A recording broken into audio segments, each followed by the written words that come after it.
Hello, hello? Mic test, mic test. Naririnig ako? Ayan, naririnig ako. So, hi sa inyo lahat. Good morning, good afternoon, and good evening sa inyo.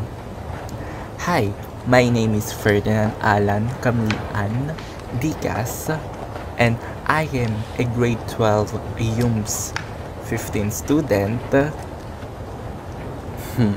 So, right now, itatakil ko kung bakit ito yung ginawa ko for the project namin, which is nag-edit ako ngayon ng mga pictures, and then nilalagyan ko siya ng mga sinulat ko from my notes. So, kaya ito po yung naisip ko na dahilan is that connected naman siya sa topic, na which is ipakita daw yung essence ng being a media and information literative individual. So sa akin po, mapapakita ko yung essence po neto ng subject po natin na media and information literacy sa pamamagitan ng pag-share ng knowledge ko sa ibang tao, since meron po akong knowledge, and then na-experience ko na po siya, yung knowledge ng yon, which is na-experience ko nga po siya. Mapapakita ko yung essence po neto sa pamamagitan ng pag-share na to sa ibang tao, sa pamamagitan ng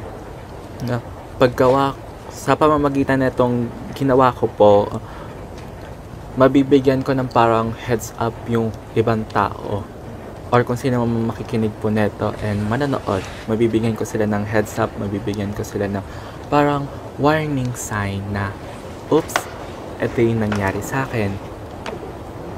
And then pwede na lang po na sila na lang po yung bahala sa sarili nila, sa sarili nila, if gagayahin ba nila ako, if go pa rin ba sila, susundan nila yung yapak ko, or magiging careful sila. Ayun. So, bakit nga ba ito yung ginawa ko? Well, ang pagkakaintindi ko sa media and information literacy at first is that tungkol siya sa internet, tungkol siya sa knowledge. Yun. Akala ko nga nung una tuturuan kami kung paano mag-search sa mga paano gumamit ng mga apps, ganito ganyan. Pero hindi naman kami tinuruan, like literal lang.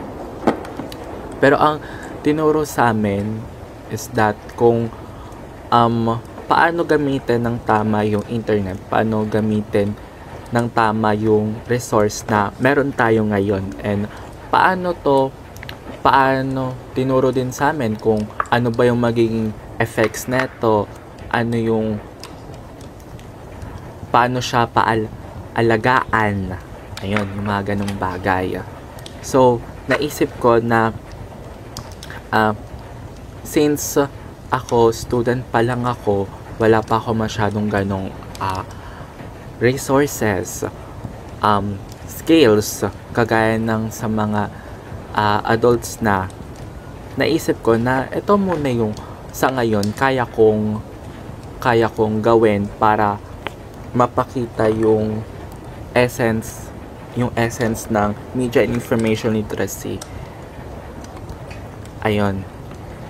So, sa pamamagitan ng experience ko,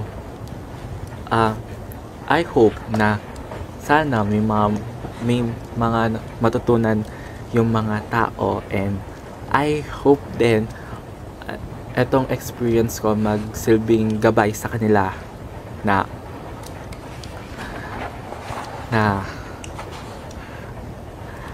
as much as possible, wag nila